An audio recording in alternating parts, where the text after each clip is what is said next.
La historia de la Iglesia de Jesucristo merece que se recuerde. Pesquisas mormonas.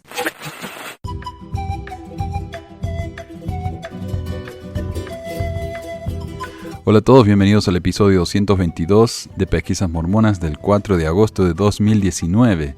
Les habla Manuel. Yo sé que hay gente que no le gusta que me presente, pero ahí estoy. Les habla Manuel. Hoy tengo un programa del archivo. Vamos a ir al episodio 50 acerca de las bendiciones patriarcales. Vamos a hablar mucho acerca del sacerdocio. Algunas de las cosas que vamos a mencionar son la reacción que tuvieron algunos líderes tempranos, apóstoles de la iglesia, al anuncio del sacerdocio de José Smith, que hoy pensamos que es algo completamente normal, pero en esa época fue una controversia. Vamos a hablar de eso, vamos a hablar un poco acerca de las bendiciones patriarcales que no se cumplieron y cuál es el daño de la bendición patriarcal, si es que hay algún daño. Las noticias también son de allá de esa época. Este es un episodio del 21 de junio del 2014. La única diferencia es que voy a agregar una noticia nueva, que es una noticia realmente muy grande. Salió en las noticias nacionales. Y después de eso, los dejo con el programa. Entonces, episodio 50 de allá del 2014. Según el Truth and Transparency Foundation, que es la Fundación de Verdad y Transparencia de Ryan McKnight, que antes se llamaba Mormon Leaks, dice: a principios de febrero de 2018, un hombre de 20 años llamado Benjamin Alik contactó a la oficina del fiscal del condado de Davis en Utah y les informó que estaba preparado para confesar el haber fabricado y distribuido pornografía infantil cuando tenía 15 y 16 años. Alik se reunió con Brent Baggs, investigador del condado de Davis, el 14 de febrero de 2018 en la oficina de su abogado Todd Sessions. Durante esta reunión, Alik confesó haber participado en mirar, en la fabricación y en la distribución de pornografía infantil desde los 14 hasta los 17. Además, reveló que se confesó con sus líderes religiosos en al menos 2 ocasiones, incluyendo una vez 8 meses antes de entregarse. Según los documentos de la corte, esos líderes no habían presentado un informe a las fuerzas del orden. El crimen. Según una declaración jurada de orden de allanamiento obtenida por Truth and Transparency Foundation, Benjamin Alik confesó haber encontrado accidentalmente un sitio web que actuaba como una comunidad de intercambio de imágenes para pedófilos. Alik le dijo al investigador Baggs que cuando tenía 14 o 15 años, la seguridad en el sitio comenzó a aumentar y para obtener material nuevo se exigía que compartiera pornografía infantil para recibir otras a cambio. Este nuevo desarrollo en la seguridad lo llevó a usar una cámara Flip Video que recibió para su cumpleaños para capturar videos de 2 niños de 4 y 6 años que iban al baño. Afirma que hizo 3 videos de ellos y los cambió por pornografía infantil antes de eliminarlos de sus dispositivos. Algún tiempo después, cuando tenía 15 o 16 años, recibió una cámara GoPro para la Navidad y descubrió que podía controlarla de forma remota. Instaló la cámara para grabar en secreto a los niños que estaban al cuidado de su madre en su guardería en el hogar. Con su cámara oculta, Alik dice que filmó a 4 niños diferentes de entre 4 y 6 años de edad, cambiándose de traje de baño y usando el baño. Cambió estos videos en línea por enlaces a pornografía infantil. Alik afirma haber dejado de ver pornografía infantil a la edad de 17 años y pasó a ver solo pornografía con participantes que tenían 18 años o más, hasta el momento en que se fue a su misión mormona en octubre de 2016, apenas un mes antes de cumplir 19 años. Confesión a los líderes de la iglesia. El 26 de junio de 2016, Alik recibió una carta de la iglesia mormona, oficialmente la Iglesia de Jesucristo de los Santos de los Últimos Días, que lo llamaba a servir en una misión de 2 años en la República Dominicana. La carta indicaba que debía presentarse al Centro de Capacitación Misional de la Iglesia el 26 de octubre de 2016. En algún momento a fines de noviembre o a principios de diciembre de ese año, Alik llegó a la misión de Santo Domingo Oeste de la República Dominicana, luego presidida por el presidente James Hunter Nuckolls. Según la declaración jurada de orden de allanamiento, Alik le confesó a Nuckolls en diciembre de 2016, compartiendo con él los mismos detalles discutidos con el investigador Braggs. Alik fue enviado de inmediato a casa a Utah. Después de regresar a casa, Alik confesó a sus líderes locales de la iglesia y finalmente acudió a un consejo disciplinario en junio de 2017, 8 meses antes de entregarse a las autoridades. Estaba viviendo con sus padres. Los padres de Alik habían cerrado la guardería en febrero de 2017, 2 meses después de que él llegara a casa. En la iglesia mormona, un consejo disciplinario es un juicio eclesiástico en el que las autoridades locales determinan si un miembro ha cometido o no un pecado digno de disciplina. Los resultados de los consejos disciplinarios van desde un periodo de prueba, expulsión, hasta la excomunión. También es posible que un consejo disciplinario no tome ninguna medida. En el caso de Alik, como poseedor del sacerdocio de Melquisedec, el consejo disciplinario habría tomado lugar ante 15 hombres, el presidente de estaca, sus 2 consejeros y los 12 miembros del sumo consejo local. Y es interesante que aclare esto, porque cuando una mujer va a un tribunal disciplinario, no va enfrente del presidente de estaca, simplemente va enfrente del obispo. Ahora usted dígame por qué. No entiendo eso. No está claro cuál fue el resultado del consejo disciplinario para Alik, pero él le dijo al investigador Braggs que la iglesia no había presentado un informe a la policía, y ahí está el problema. La iglesia sabía que este hombre estaba haciendo pornografía infantil, no lo reportaron. Esta declaración está respaldada por documentos jurídicos obtenidos por el TTF, el Truth and Transparency Foundation, que indican que Alik se entregó voluntariamente en algún momento cerca del 7 de febrero de 2018. En Utah, los clérigos no están obligados a denunciar el abuso sexual a las autoridades si se enteran del abuso mediante la confesión por parte del autor. La representante estatal de Utah, Angela Romero, anunció recientemente su intención de proponer legislación para eliminar la exención del clero. Y esto es curioso. No sé, a mí, disculpen que me río aquí, pero decir que los obispos mormones son un clero es lo más ridículo que pueda haber. Estos son tipos cualquiera. O sea, no por faltarles el respeto, porque tengo obispos que los quiero mucho, ¿no? Pero un obispo es una persona cualquiera. Yo podría ser un obispo y no tengo absolutamente ningún entrenamiento en religión, en terapias, en consejería, nada. O sea, ¿qué me hace a mí capaz de ser un obispo? Los obispos no tienen entrenamiento. Les dan el manual de instrucciones generales y listo, acá está, arréglesela. Entonces decir que son un clero, eso es ridículo. Según la ley actual en Utah y lo que se sabe actualmente sobre este caso, la iglesia mormona no violó la ley. La iglesia mormona requiere que los clérigos que estén al tanto de abuso llamen de inmediato a una línea de ayuda interna donde se les brinda orientación legal sobre los pasos adicionales que se deben tomar. No está claro si se utilizó la línea de ayuda en este caso. Las solicitudes de comentarios de la iglesia mormona y su abogado externo, Curtin McConkie, no han recibido respuesta. La guardería. La guardería en cuestión era un establecimiento con licencia legal, propiedad de y operado por la madre de Alik, fuera del hogar familiar. La primera fecha conocida en la que se formalizó el negocio con el gobierno local es el 23 de diciembre del 2014, cuando solicitó y recibió un DBA de la Secretaría de Estado de Utah. Un permiso para hacer negocio, me imagino que es eso. Sin embargo, se sabe por la confesión de Alik que la guardería estaba en funcionamiento al menos desde 2011, que es lo más temprano que admite haber visto a uno de los niños usar el baño mientras asistían a la guardería. Alik le dijo al investigador Braggs en febrero de 2018 que hasta ese momento sus padres tenían un conocimiento limitado del caso. Los intentos del TTF de afirmar esto con Alik, su madre y su abogado Todd Sessions, no han recibido respuesta.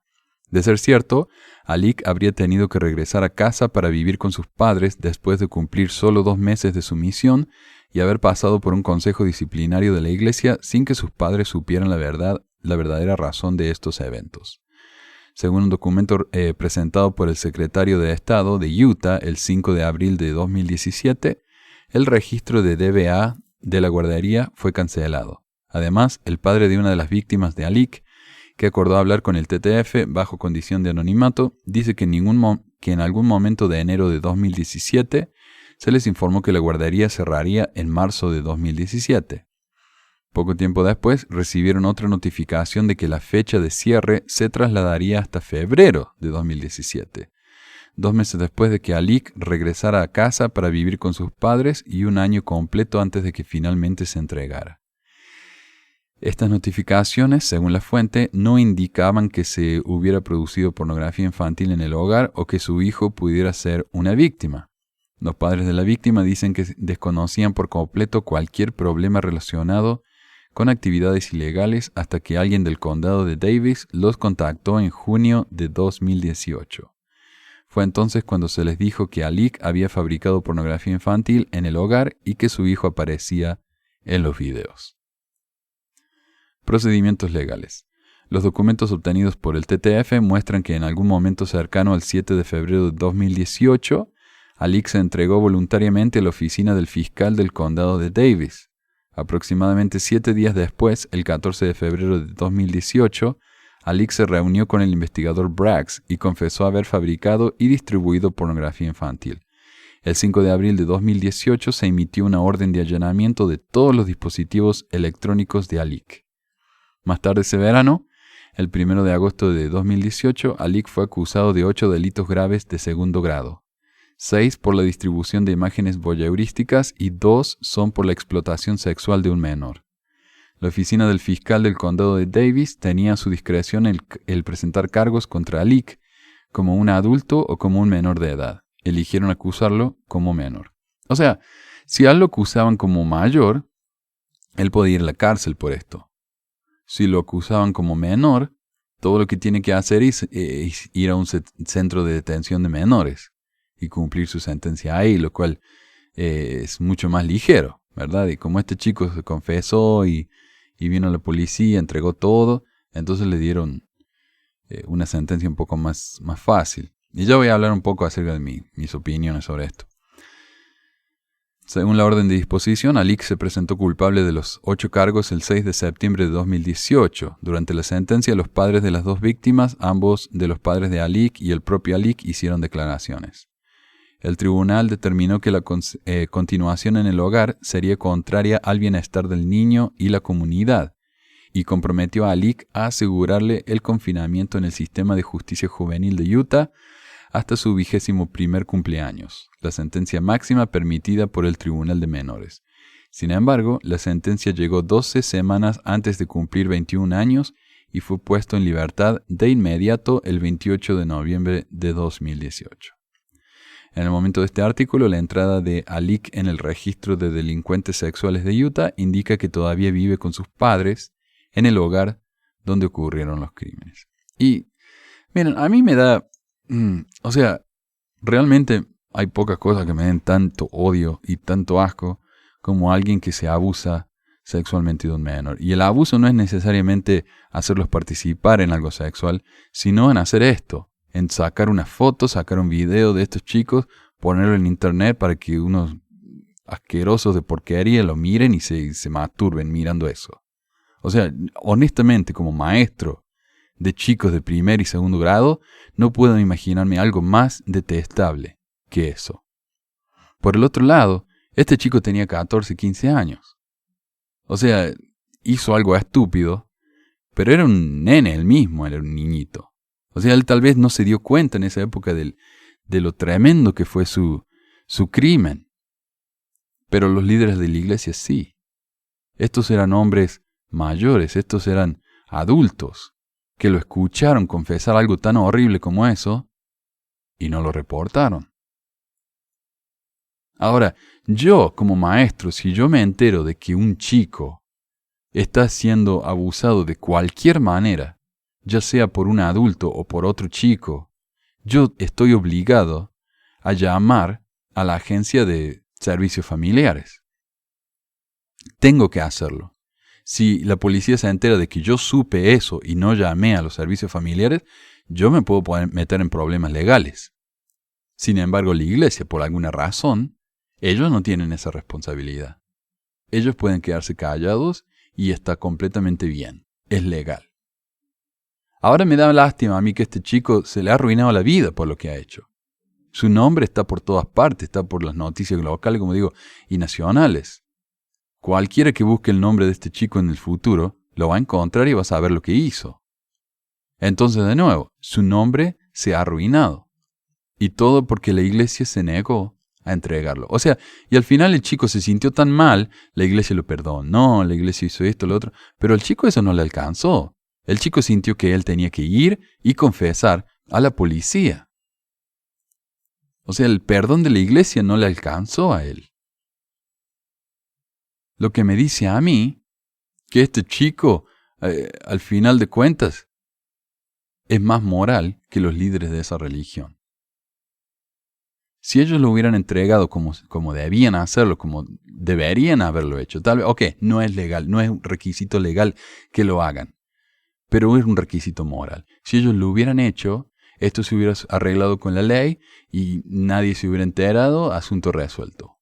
Pero la iglesia, al no hacer eso, ahora se armó el escándalo, no porque el chico hizo lo que hizo, lo cual es obviamente terrible. El verdadero problema es que la iglesia lo ocultó. Los líderes lo ocultaron. El presidente de Estaca lo sabía y lo ocultó. El presidente de Misión lo sabía y lo ocultó. Entonces ahí está el verdadero crimen. Pero no es ilegal, así que está bien que lo hagan, ¿verdad? Que escondan a sus pedófilos, total, no es ilegal no entregarlos. Bueno, esa es la única noticia actual que tengo. Y ahora pasamos entonces al resto del programa, que es del episodio 50, que aparece en el podcast de Pesquisas Mormonas, pero nunca estuvo aquí en YouTube. Para recordar, si quieren mandarme un mensaje, pueden mandarme un email a manuel@pesquisasmormonas.com. Pesquisas no lleva Z, puro S. O me pueden escribir al WhatsApp a 1, número de Estados Unidos, 435-554-8751. Gracias y que disfruten. Adiós.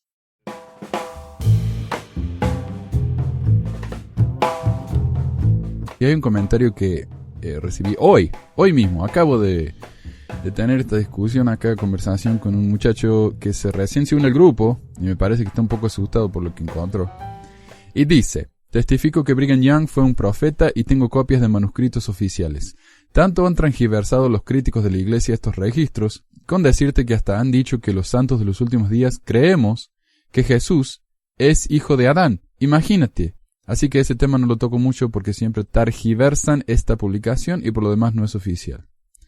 Primero que nada, el diario de discurso era oficial hasta que la iglesia decidió que no fuera más.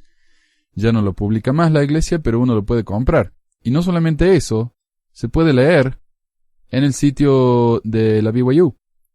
Y yo puse ahí un link. Si quieren lo comparto de nuevo. Lo voy a compartir de nuevo. Está en inglés, sí. Para que vean que en el sitio mismo de BYU habla acerca de esto. En el volumen 1, página 51. Recuerdo porque recién se lo compartí, si no ya me habría olvidado. Volumen 1, página 51 del diario de discursos, discurso de Brigham Young, en la conferencia sobre el púlpito dijo que Adán era Dios. Jesucristo, por lo tanto, era el hijo de Adán. ¿Creen los mormones hoy en día eso? No. ¿Lo enseñó Brigham Young? Sí. ¿Era el profeta Brigham Young cuando enseñó eso? Sí. Entonces, lo que yo digo, ¿no? Acá desde el programa desde el micrófono acá, lo que yo estoy tratando de hacer con esto, y lo digo otra vez, aunque lo he dicho como 15 veces ya. Mi propósito acá no es comprobar que la iglesia está equivocada. No es comprobar que los mormones no son cristianos, lo cual no me interesa comprobar. Lo que yo quiero mostrar acá, o lo que yo quiero hacer, es mostrarle a la gente la historia de los mormones, la historia de la iglesia mormona.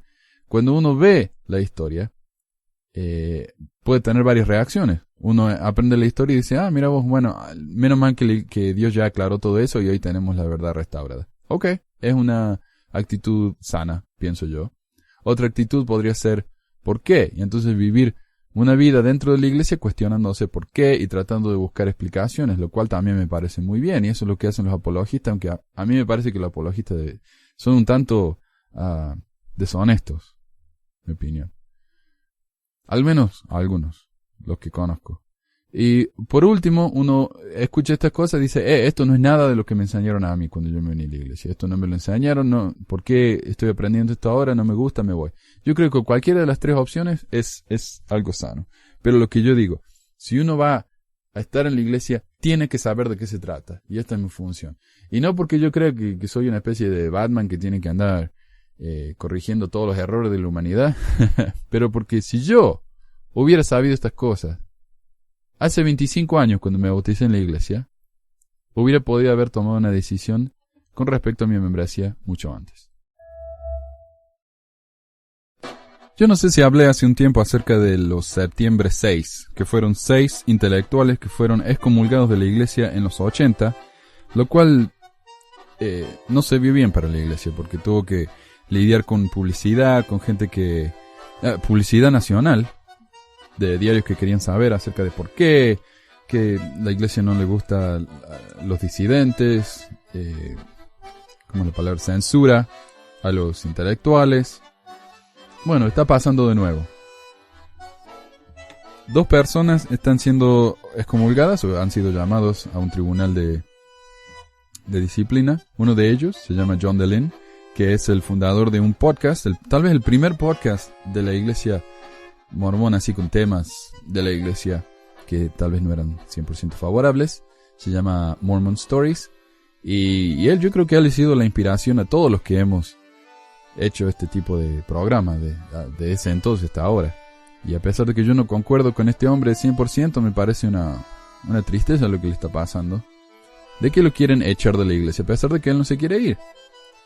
Y eso es lo que decía otro hombre que yo lo conozco un poco mejor, se llama John Larson, que es el de Mormon Expressions, que es el segundo tal vez podcast más grande, famoso acá de temas mormones en inglés, en Utah. Y él dice, lo que pasa es que la iglesia solamente echa a los que no se quieren ir.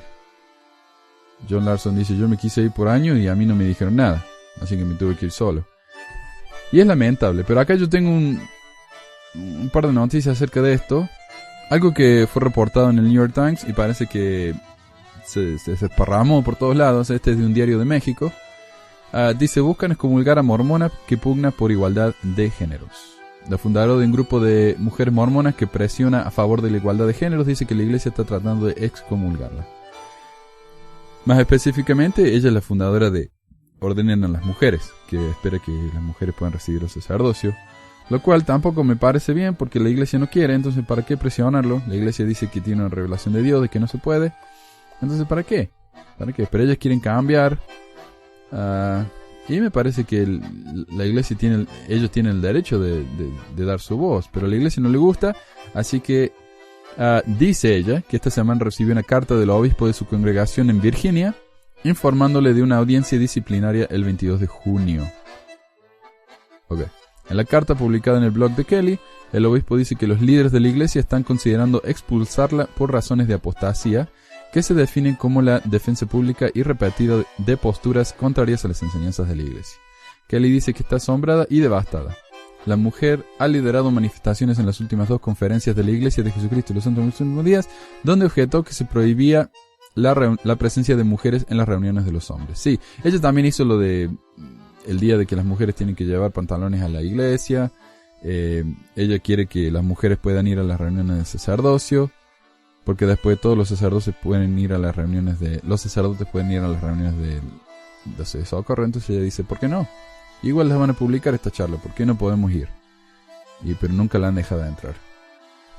Ok, a ver, dice que líderes de la iglesia pidieron al grupo que se mantuviera alejado del complejo del Temple Square en abril, pero Kelly dirigió la manifestación de todas formas.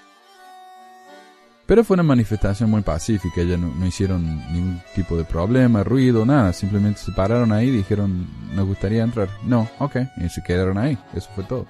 Autoridades de la iglesia no contestaron de inmediato a solicitudes de comentarios. Otra noticia, ¿podría la iglesia católica registrar el crucifijo como una marca de su propiedad? ¿Podría la fe judía entrar al mercado con la estrella de David? ¿Por qué dice esto? Ok, aquí explicamos. Claramente no, estos símbolos de religiones milenarias están firmemente establecidas en el dominio público. ¿Pero qué decir de una nueva fe? fundada en un tiempo de mayor protección a la propiedad intelectual.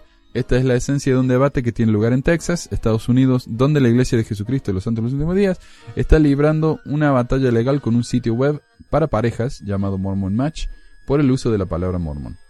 Intellectual Reserve Inc., empresa matriz asociada a esta iglesia, ha registrado la palabra, así como la palabra libro o la frase libro de Mormón, mormon.org, coro del tabernáculo mormón, la iglesia mormona, artesanía mormona y un boceto del templo mormón en la ciudad de Salt Lake City en el estado de Utah. Y no se olviden que cuando José Smith publicó el libro de Mormón, él envió a misioneros a Canadá a que vendieran los derechos registrados del libro para así poder ganar un poco más de dinero y pagar los gastos de la iglesia. O sea, esto de los derechos reservados de la iglesia, marca registrada, es parte de su historia. Y continúa, de acuerdo con el sitio web especializado en temas de tecnología Ars Technica, el 8 de agosto un juez sostendrá una audiencia del caso. La Fundación Frontera Electrónica, que se describe a sí misma como la primera organización sin fines de lucro de defensa de las libertades civiles en el mundo digital, presentó un escrito en apoyo a Jonathan Eller, el fundador de Mormon Match, con sede en Texas, en su intento por conseguir que un juez federal le permita el uso de esa palabra. Aunque ahora, por más que gane el Jonathan los miembros de la iglesia van a decir, la iglesia no quiere que nos metamos en ese website, así que no vamos a ir. Así que yo creo que por más que le funcione, por más que gane el juicio y pueda abrir el sitio, yo no sé si va a tener ningún tipo de éxito, dudo mucho. A los mormones nos gusta mucho seguir lo que los hermanos nos dicen. Simplemente el nombre de este servicio describe de qué se trata, de emparejar a mormones, dijo Corinne McSherry del EF en un comunicado de Frontera Electrónicas. Se supone que el registro de marcas es para proteger de la competencia desleal, no para ahogar a los pequeños negocios o para controlar el lenguaje, añadió. Me parece muy bien. Sin embargo, Erin Hawkins, vocero Sud, compartió la posición de la iglesia en un comunicado enviado al noticiero de la cadena ABC o ABC. Hemos hecho repetidos intentos por resolver el asunto sin llegar a litigios, así como hemos tenido disputas similares por años, incluyendo una por usos similares de una marca registrada. La objeción de la iglesia es que un negocio con fines de lucro está tratando de capitalizar engañosamente con el nombre e imagen de la iglesia para promocionar un producto que no tiene afiliación con la iglesia. Y bueno, entonces todo lo que hace falta es poner abajo, este sitio no tiene afiliación con la iglesia, eso es todo. Al intentar el registro del nombre como una marca, el grupo busca hacerse de los derechos exclusivos de un término que está claramente asociado con la iglesia. ¿Cuándo un mormón no es un mormón?, se pregunta Kate Koss del sitio web de defensa de los consumidores Consumerist. Cuando es una marca registrada mormona. Para Kelly Faircloth del sitio de internet para mujeres Jezebel, tal parece que la iglesia Sud no quiere que nadie haga dinero con el nombre mormón. Faircloth subraya el hecho de que Jonathan Eller y el cofundador de Mormon Match son ambos mormones. La próxima parrillada de la iglesia va a ser realmente incómoda, escribe. No es la primera vez que la iglesia Sud recurre a sus abogados para combatir lo que ven como una violación de la propiedad intelectual. En 2007 impidió a un café de Utah usar una imagen del ángel Moroni, cuya estatua se encuentra en la cima de tantos templos mormones, en una publicidad de impresos de periódicos impresos. Y había una cerveza también que se llama el Devastator y tenía la foto del templo y ahora ya no, tiene la foto de una cabra, ¿no? Así que sabe que también tuvieron problemas, parece. Una crítica común a la iglesia es que es más un negocio que una religión, escribe Holly Walker de la publicación digital Religion Dispatches. Acciones como esta le dan credibilidad a esa idea y uno pensaría que la iglesia no querría hacer que parezca más válida. Estudiantes de Nueva Jersey asisten a baile de graduación mormón para celebrar de manera modesta. Cientos de jóvenes de North Jersey, o Jersey Norte, se reunieron en Morristown el sábado para una noche celebrando la modestidad, el octavo baile mormón anual de graduación. El evento, abierto a cualquier estudiante de 16 a 18 años, independiente de su afiliación religiosa, era diferente a todos los bailes organizados por las escuelas secundarias de todo el estado. Para empezar, Los organizadores, en vez de usar un centro de eventos caro, usaron una cancha de baloncesto adoptada para la ocasión, en la iglesia Sud en Morristown. Aunque para ser justo, la mayoría de los bailes de graduación se hacen en la escuela, así que no es tan caro. El baile también era para todos, pero con una condición. Se requirió a los adolescentes firmar un pacto de que iban a vestirse y comportarse con modestia, a bailar apropiadamente y que se abstendrían de consumir alcohol o drogas. Hay que poner un libro de Mormón de distancia, como me decían a mí en los bailes de la iglesia. Libro de Mormón de distancia, dejen lugar para el espíritu. Este baile es único, ya que hace hincapié en la conducta y el vestido íntegro, dice Marcia Stornetta, directora de Asuntos Públicos de la Iglesia Sud de Morristown. Pero insiste, no es a costa de la diversión. No hay presión para hacer algo inmodesto o imprudente, como salir de fiesta o beber después, dice Ann Jensen, estudiante de Ramsey High School, quien asistió al baile. La música era limpia y el baile también fue limpio. En general, fue simplemente un grupo de jóvenes, mormones o no, que querían disfrutar de sí mismos sin dejarse influenciar por lo que nuestra sociedad mormona cree que es la norma. Los cerca de 300 estudiantes abandonaron varias prácticas de baile de graduación convencionales, tales como llegar al baile en limusinas y llevar trajes caros. Los organizadores animaron a los asistentes a ser modestos en sus gastos también. La mayoría fueron llevados por sus padres y algunas de las chicas intercambiaron o tomaron prestados vestidos para mantener bajo el costo. Debido a que algunos de los estudiantes provenían de largas distancias, estudiantes de Nueva York y Connecticut también han asistido en el pasado, y fueron llevados al evento, hubo un cuarto para los padres, donde los adultos podían socializar durante la fiesta de graduación. Los estudiantes y los padres transformaron la cancha de baloncesto para crear una atmósfera isleña. Había flores tropicales, palmeras y hasta una cascada artificial, pero no habían vestidos recortados o cortos, aunque algunas muchachas alquilan o compran trajes de etiqueta aunque algunos muchachos alquilaron o compraron trajes de etiqueta para la ocasión. Algunos estudiantes asistieron al baile mormón en lugar de la fiesta de graduación de su escuela, mientras que otros, como Ana, fueron a ambos. Los dos son igual de divertidos, pero las normas del baile mormón son diferentes del baile de la escuela, dice Ana. Las normas que se dan a los jóvenes, como bailar sin contacto íntimo y escuchar música limpia, son las cosas que elijo seguir porque me ayudan a mantenerme a salvo y me ayudan a disfrutar del baile más sin distraerme por las cosas que realmente no deberían ser el centro de atención, dice ella. Ana, que es mormona, trajo a dos amigos que son católicos al baile. Matt Norton, estudiante de Morristown High School, es miembro de la Iglesia de Jesucristo de los Santos de los Últimos Días en Morristown y se enteró de la fiesta de graduación a través de su congregación. Voy a ir al baile de mi escuela en mayo, Matt, de 16, dice.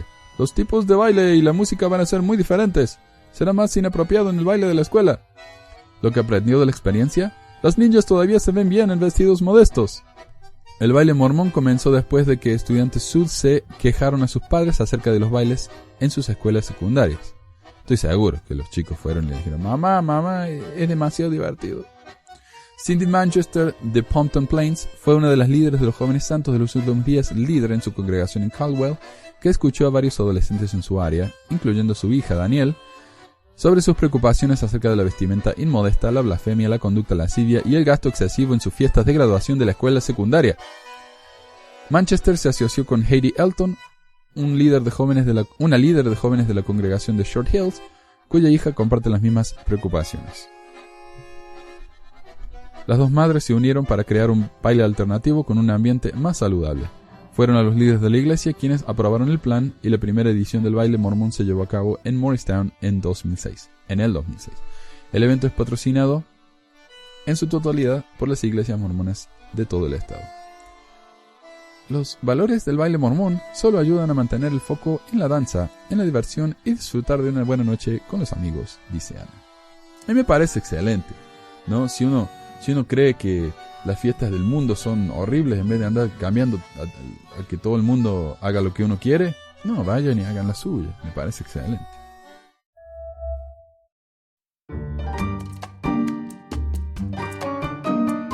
Antes de pasar al tema de las bendiciones patriarcales, y ya explicamos qué era una bendición patriarcal, explicamos el sacerdocio, explicamos qué es un patriarca, explicamos las bendiciones patriarcales, la historia y la evolución de las bendiciones patriarcales. Y hoy nos toca hablar acerca de lo que lo dicen los críticos, pero antes de pasar a eso, quiero compartir algo que yo nunca había escuchado antes y que justo encontré esta semana leyendo un libro acerca de la evolución del templo.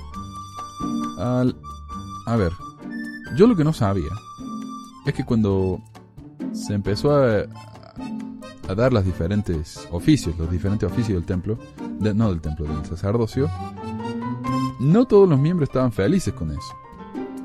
Por ejemplo, acá David Widmer, uno de los 3 testigos del libro de Mormón, dijo lo siguiente con respecto al sacerdocio. Este asunto del sacerdocio, desde los días de Sidney Rigdon, han sido la gran aflicción y piedra de tropiezo de los santos de los últimos días. Sacerdocio significa autoridad, y autoridad es la palabra que deberíamos utilizar. No creo que la palabra sacerdocio es mencionada en el Nuevo Testamento o en el libro de Mormón. Autoridad es la palabra que utilizamos los 2 primeros años en la iglesia hasta los días de Sidney Rigdon, en Ohio. Esta cuestión de los 2 órdenes del sacerdocio en la iglesia de Cristo, y que en la iglesia hablamos del sacerdocio lineal de la vieja ley, todo se originó en la mente de Sidney Rigdon. Él le explicó estas cosas al hermano José a su manera de las antiguas escrituras, e hizo que el hermano José preguntara, etc. Él preguntaría, y como portavoz daría las revelaciones del mismo modo en que se había colocado en su corazón. Como he dicho antes, de acuerdo con los deseos del corazón viene la inspiración, pero puede ser que el espíritu del hombre es quien da esta inspiración. Es decir, no el espíritu de Dios, sino que uno recibe inspiración porque es lo que quiere escuchar, básicamente lo que dice. Esta es la forma en que el sumo sacerdocio y el sacerdocio como lo tenemos se introdujo en la iglesia de Cristo casi 2 años después de su inicio, y después de haber bautizado y confirmado a unas 2000 almas en la iglesia. Y esto lo escribió David Widmer, en un librito que se llama An Address to All Believers in Christ, algo así como un discurso para todos los que creen en Cristo. Y con respecto a la ordenación de sacerdotes en la iglesia, el mismo librito dice, el próximo grave error que entró en la iglesia fue la ordenación de sacerdotes en junio de 1831. Este error fue introducido por la instigación de Sidney Rigdon. El oficio de sumos sacerdotes nunca se mencionó y nunca se pensó en ser establecido en la iglesia hasta que Rigdon se nos unió. Recuérdese que habíamos estado predicando desde agosto de 1829 hasta junio de 1831, casi 2 años, y que habíamos bautizado a unas 2000 miembros de la Iglesia de Cristo. La Iglesia de Cristo es el nombre antiguo de la Iglesia Sud, antes de que se llamara la Iglesia de Jesucristo. Y no había ni un solo sumo sacerdote. En 1829, el hermano José nos dijo varias veces que un elder era el alto más cargo en la iglesia. En Kirkland, Ohio, en 1831, Rigdon expuso las escrituras del Antiguo Testamento, de la Biblia y del Libro de Mormón a José, que se referían al sacerdocio, sumos sacerdotes, etc. Y convenció al hermano José a que preguntara al Señor acerca de esta doctrina, y por supuesto una revelación siempre vendría si así se la deseara. Rigdon finalmente persuadió al hermano José a creer que los sumos sacerdotes, los cuales tenían un poder tan grande en la antigüedad, debían estar en la iglesia de Cristo hoy. Hizo que el hermano José preguntara al Señor acerca de esto y recibiera una respuesta de acuerdo con sus deseos erróneos. Y el mismo librito dice más tarde, los sumos sacerdotes existen solo en la iglesia antes de Cristo, y tener este cargo en la iglesia de Cristo no está de acuerdo con las enseñanzas de Cristo en ninguno de los libros sagrados. Cristo mismo es nuestro gran y último sumo sacerdote. Hermanos, os diré una cosa, la cual es la única que puede resolver este asunto en nuestras mentes. Es la siguiente. No podéis encontrar en ninguna parte del Nuevo Testamento, de la Biblia o del Libro de Mormón donde hubo un solo sumo sacerdote en la iglesia de Cristo. Es un grave pecado tener semejante oficio en la iglesia.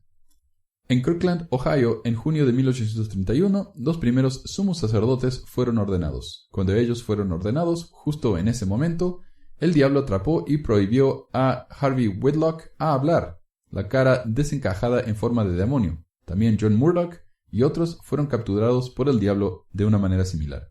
Ahora, hermanos, ¿no veis que el desagrado del Señor estaba sobre sus acciones por haber ordenado sumos sacerdotes? Por supuesto que lo estaba. Y este es un tema fascinante, ¿no?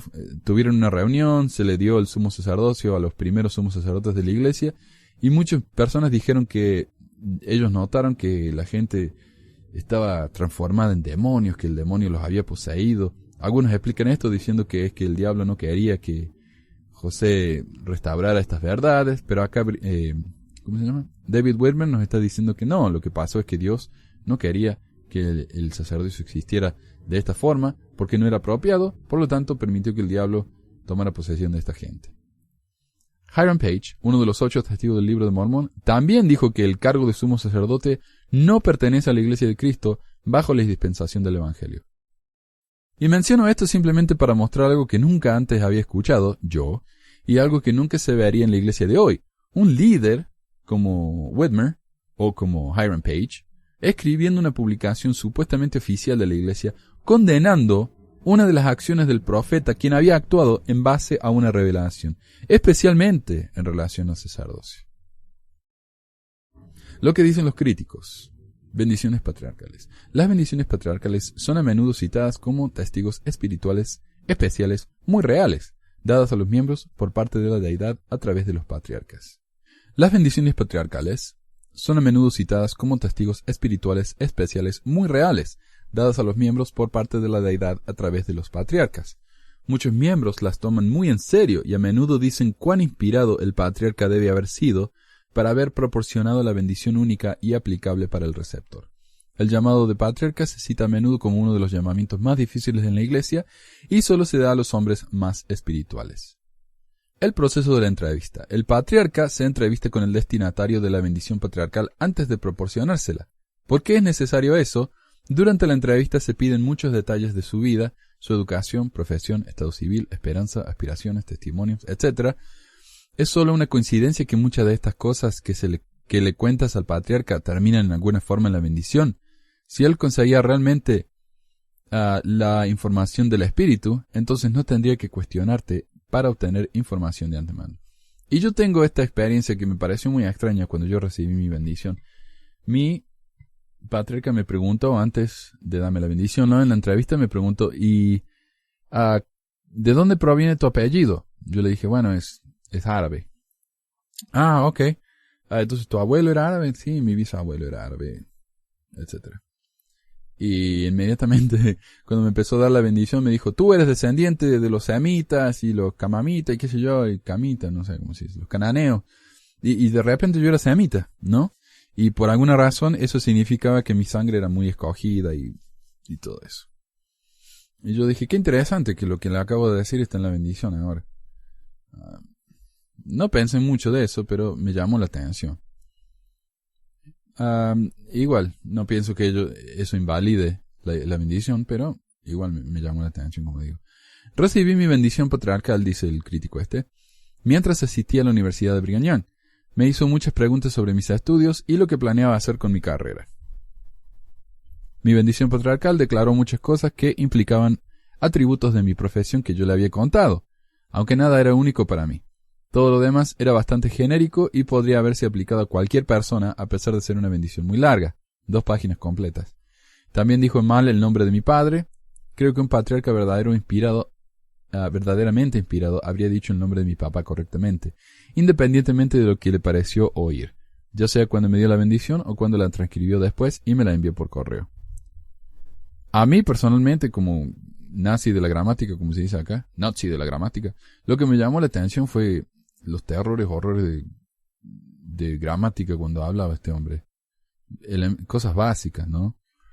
Y dije, bueno, eso no tiene nada que ver, la bendición es aparte de la manera en que habla este hombre, tal vez no es un hombre muy educado, pero miren qué nivel de espiritualidad, dije. Pero hasta hoy leo mi bendición y me hace doler los dientes. Ok. Muchos de los beneficiarios de las bendiciones patriarcales dicen que los patriarcas dan tantas aclaraciones que hacen que la bendición sea inútil. Aclaraciones tales como que él comete errores que pueden arreglarse al corregir la versión transcripta, así que si algo se añade o se queda fuera de la versión escrita, la cual es diferente de la bendición verbal, es por inspiración. A veces hay errores tipográficos, a veces él está hablando como un hombre, a veces las cosas no se dan como en la bendición porque Dios cambia su plan para nosotros, etc. A mí lo que me pasó durante la bendición fue que alguien estaba golpeando la puerta mientras me estaba dando la bendición y golpeaban y no se daban por vencidos. Así que el patriarca terminó de darme la bendición, abrió la puerta y ya no había nadie. Y cuando volvió me dijo, esta persona me hizo, ¿cómo se dice? Me hizo desconcentrar y me olvidé de decirte estas cosas. Y me dio como 5 promesas más. Pero no las escribió en la bendición, porque no eran parte de la bendición. Así que alguien me arruinó la bendición, debe ser el diablo ahí golpeando la puerta. La tribu. Una parte inusual de las bendiciones es mencionar de qué tribu eres. No se sabe muy bien la importancia de esto. Como hablamos la semana pasada, la verdad que no, ni idea. Casi todo el mundo es de la tribu de Efraín, dado que los miembros de una misma familia pueden ser de diferentes tribus, no parece referirse a una tribu biológica, sino a una especie de tribu espiritual. Sin embargo, este artículo de la revista Ensign, o la Leona en inglés, establece específicamente: tu linaje es una relación de sangre. Eso hace que seas literalmente hijo de los profetas, con derecho de nacimiento noble. Es por eso que a menudo decimos que somos jóvenes de linaje bendito, y que pertenecemos a un linaje real y escogido. En la conferencia general del 2006 se dijo esto. Bendiciones que no se hacen realidad. Cuando una bendición patriarcal no se hace realidad, se nos dice que se va a cumplir en la próxima vida, o que tal vez no fuimos lo suficientemente dignos, ya que generalmente hay una aclaración al final de estas bendiciones que se basa en la dignidad del sujeto. Sin embargo, hay algunas bendiciones que no se pueden explicar tan fácilmente. Bendición dadas por José Smith. Las siguientes bendiciones por el espíritu de profecía fueron pronunciadas por José Smith, hijo.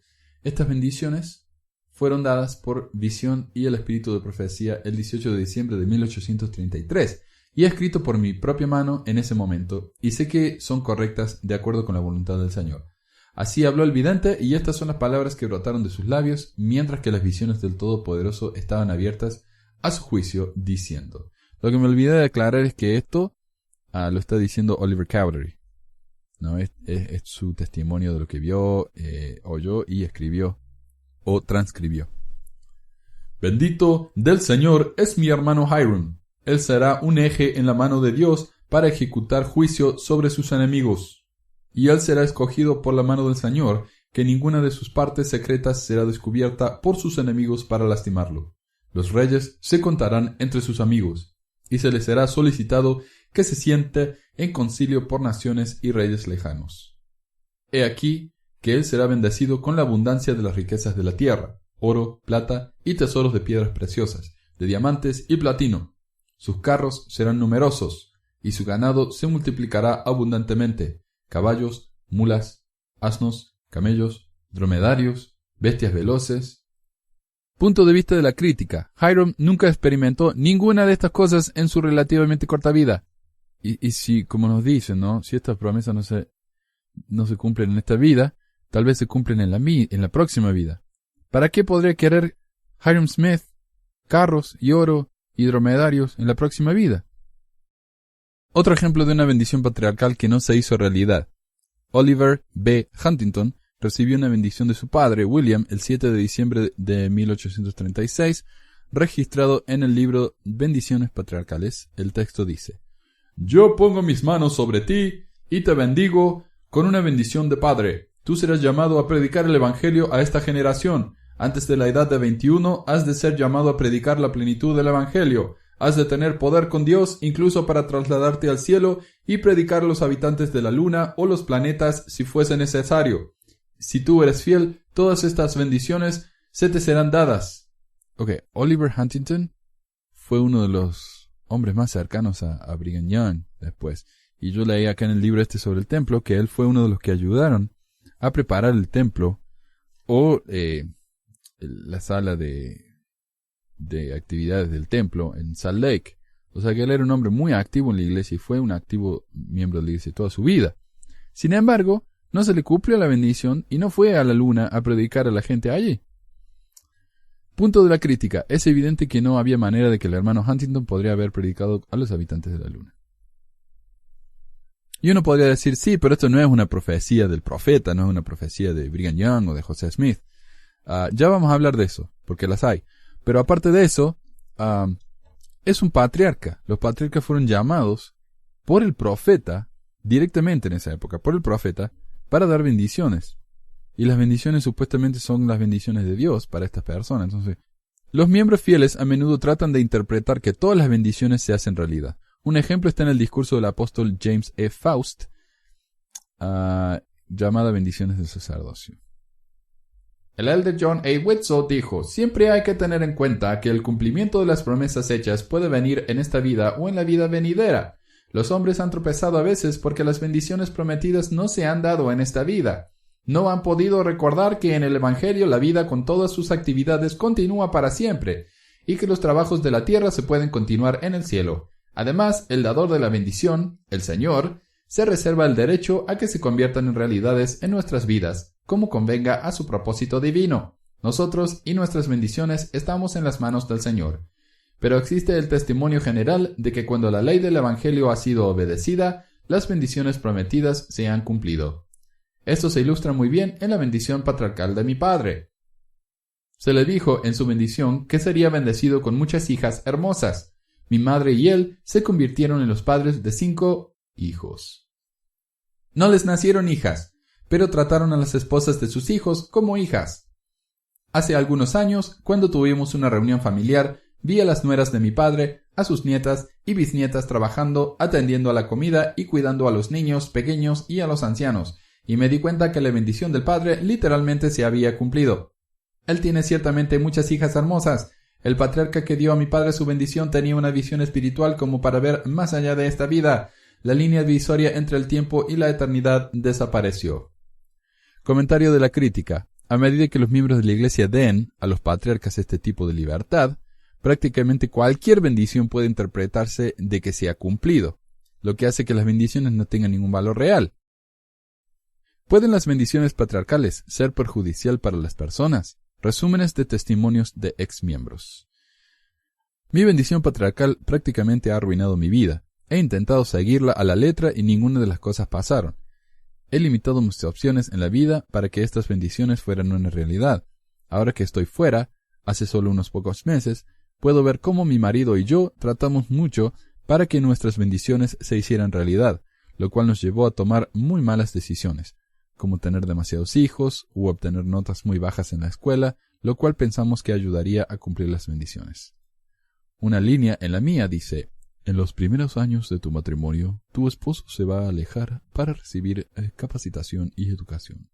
Esperamos que esto sucediera, tratamos de que sucediera. Por ejemplo, yo le decía: ¿por qué no vas a obtener una maestría por las noches? ¿O vas a conferencias del trabajo, fuera de la ciudad? Pero nada pasó. Él nunca estuvo alejado por más de una noche y nunca con el fin de obtener una educación.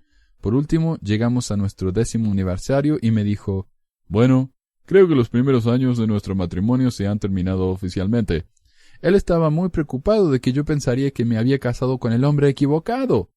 Fue poco después de que descubrimos que todo era un engaño, después de que todo tuvo mucho más sentido.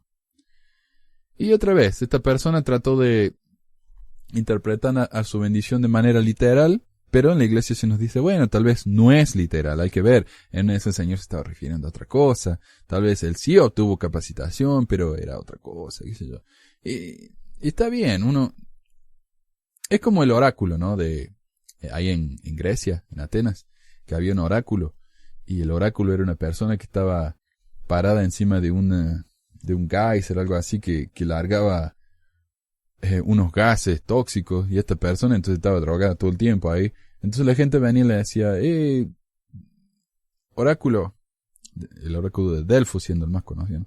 Oráculo, ¿qué va a pasar en el futuro con nuestra ciudad? ¿O quién va a ganar tal y tal guerra? ¿O me va a ir bien en este negocio? Y después el oráculo decía cualquier cosa. Entonces esta persona tenía que tratar de interpretar lo que el oráculo había querido decir. Entonces, cuando algo pasaba, esta persona decía, eso es lo que el oráculo quiso decir. Ve, acá está la interpretación. Entonces uno ve estas interpretaciones, y después de que sucedieron o después de que se cumplieron, entre comillas, entonces uno sí puede decir, ¿viste? La profecía tenía razón. Una cosa más. Una señora de mi barrio, esta es la mujer esta que habla de la bendición. Una señora de mi barrio perdió a su hijo este año. Creo que tenía 14 años. Acababa de recibir su bendición ese mes. Y decía, irás a una misión, te casarás en el templo, etc. Luego murió. No estoy bromeando. ¿Y qué dijo la familia? Pensaron por un momento, ¿algo no está bien? No, ellos dijeron, bueno, entendemos que todo eso no tiene que suceder aquí en la tierra. Quizás era mejor para ellos mantener su fe en una situación tan horrible, pero es una prueba de que algunas de las bendiciones patriarcales no cumplen lo prometido. Con respecto al tema de las bendiciones patriarcales, yo no tengo mucha opinión. Yo no creo que yo ni nadie de mis amigos o de los conocidos que que recibimos la bendición, nadie la tomó demasiado en serio. Es algo que uno tiene que tener, más que nada para el linaje, pero las promesas son tan vagas, tan generales, que es difícil saber a qué se refieren. Y yo nunca los tomé muy en serio, mis amigos tampoco. Así que no tengo una opinión muy fuerte de un lado ni del otro. Ok, y la crítica acá sigue diciendo, falta de significado real en la bendición patriarcal. Esto es lo que estoy hablando. Muchas veces nos hemos preguntado por qué nuestras bendiciones no incluyeron más consejos o revelaron algo que realmente sirviera como una guía a nuestras vidas. Muchos de nosotros, injustamente, nos hemos culpado a nosotros mismos por una promesa tan singular a nosotros mismos, por tal vez no ser lo suficientemente dignos de recibir ese consejo especial. Que tal vez nos dieron la bendición cuando no estábamos preparados, etc. La oportunidad de que una promesa tan singular se haga realidad es una carga bastante grande cuando uno se enfrenta con estas dudas.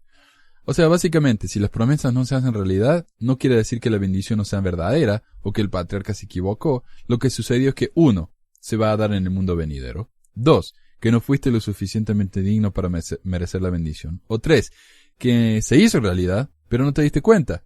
Similar a la historia del hombre en la inundación y el helicóptero. ¿Conocen esa historia? Que el hombre se está inundando y empieza a orar a Dios y dice, Dios, ayúdame a ser salvado. Y él pensó que Dios lo iba, a hacer volar en el aire.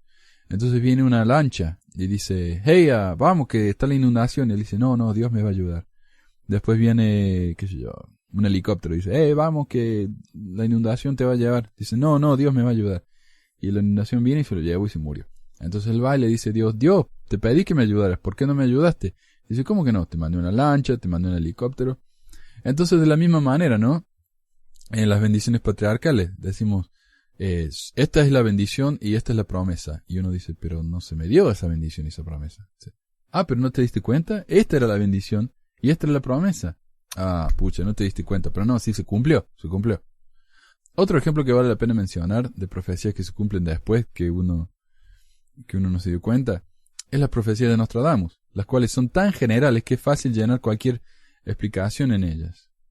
Pero estas explicaciones siempre vienen después de los hechos. Uno ve algo en la historia de algún país en el mundo y puede decir, ¿ves? Esto cumple la profecía de Nostradamus.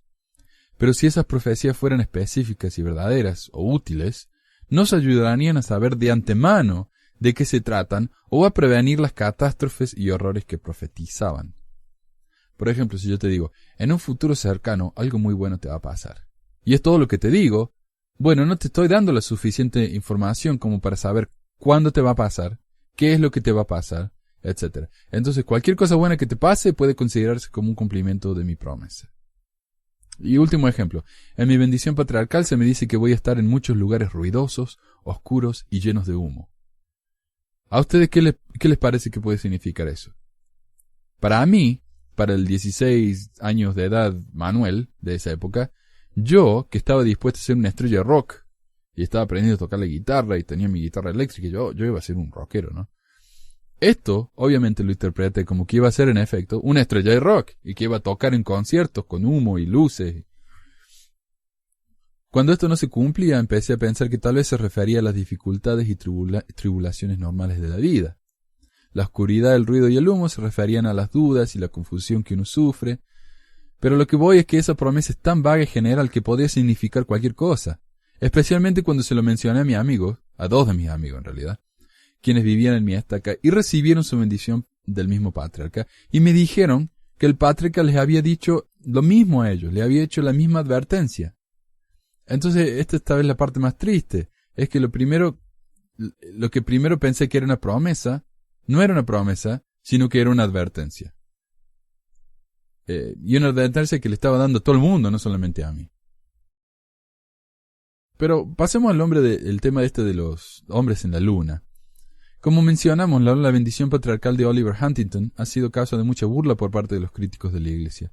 En su bendición dice Huntington que un día iba a predicar a los hombres de la luna, y más tarde escribió en el Young Women's Journal, el cual era la revista oficial de la Asociación de Mejoramiento Mutuo de las Mujeres Jóvenes, que los astrónomos y filósofos desde tiempo casi inmemorial hasta hace muy poco han afirmado que la luna está deshabitada pero no tenía atmósfera, etc. Pero los descubrimientos recientes, a través de poderosos telescopios, han causado en los científicos una duda o dos sobre la antigua teoría. Casi todos los grandes descubrimientos que los hombres han hecho en el último medio siglo, de una forma u otra, ya sea directa o indirectamente, han contribuido a demostrar que Joseph Smith es un profeta. Ya en 1837, sé que dijo que la Luna está habitada por hombres y mujeres iguales a los de esta Tierra, y que viven hasta una edad mayor que nosotros, que viven generalmente hasta la edad de 1000 años. Él dijo que los hombres miden un promedio de 1,80 m y que se visten en un estilo uniforme similar al de los cuáqueros.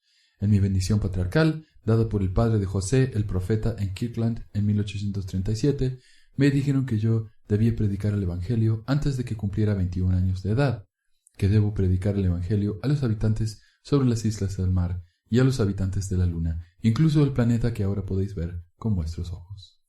Si bien Huntington está citando a José, uno podría decir que es la única declaración que tenemos al respecto, por lo que tal vez recordó mal, o que lo inventó. Pero si este fuera el caso, ¿por qué la Iglesia publicaría esto en una de sus revistas oficiales? Además, en el diario de discursos, el cual no es válido porque bla bla bla. Pero ahí está, la Iglesia lo publicó por muchos años, lo usó como algo muy válido, hoy ya no le prestamos atención. Pero lo que vale mencionar es que en el diario de discursos tenemos la siguiente gema de Brigham Young. ¿Quién nos puede decir acerca de los habitantes de este pequeño planeta que brilla en la noche, llamado la Luna? Y cuando uno pregunta acerca de los habitantes de esa esfera, uno se da con que los más sabios son tan ignorantes en lo que se refiere a ellos como el más ignorante de sus compañeros.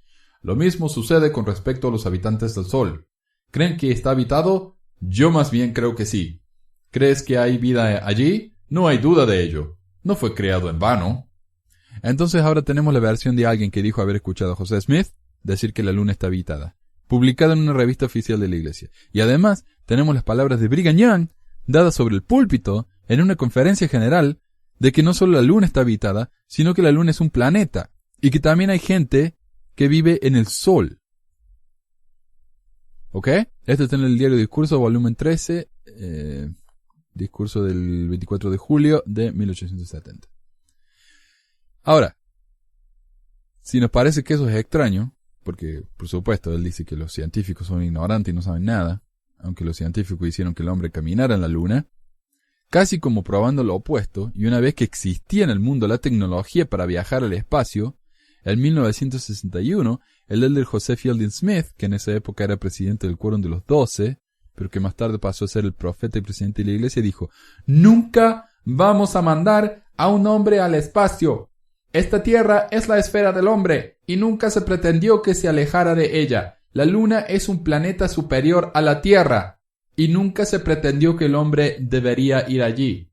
Pueden escribirlo en sus libros. Esto nunca va a suceder». Y esto está en el libro Answers to Gospel Questions, volumen 2, bajo la pregunta 43, Misiles guiados y viajes interplanetarios. Escribió, página 191, «Cuando el hombre fue puesto en esta tierra, se convirtió en su lugar mortal, o de probación. Aquí él está destinado a permanecer hasta que se complete su vida terrenal. No hay ninguna profecía o edicto dado que los mortales deban buscar dominios más allá de esta tierra, mientras vivan en mortalidad. Aquí estamos, y aquí deberíamos estar contentos de quedarnos. Toda esta charla sobre los viajes espaciales y la visita a otros mundos trae a la mente vívidamente un intento hace mucho tiempo hecho por los hombres insensatos que trataron de construir una torre que llegara al cielo. El Señor permitirá a los hombres a que lleguen hasta cierto punto y no más allá, y cuando lleguen más allá de los límites adecuados, los detendrá».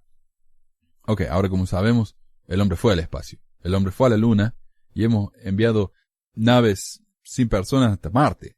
Y bueno, otra vez pueden decir, bueno, él no estaba hablando como profeta, pero fue el profeta, ¿ok? Así que los hombres, primero que nada, José Smith y Brigham Young, la Luna está habitada, Brigham Young, el Sol está habitado, José Fielding Smith, nunca vamos a ir a la Luna. Interesantísimo, no sé, a mí me parece fascinante todo esto. Honestamente, yo creo que si todas estas cosas se enseñaran todavía en la iglesia, a pesar de que me parecerían cosas raras, yo estaría orgulloso de pertenecer a una iglesia así. Una iglesia que dice, ¿sabe qué?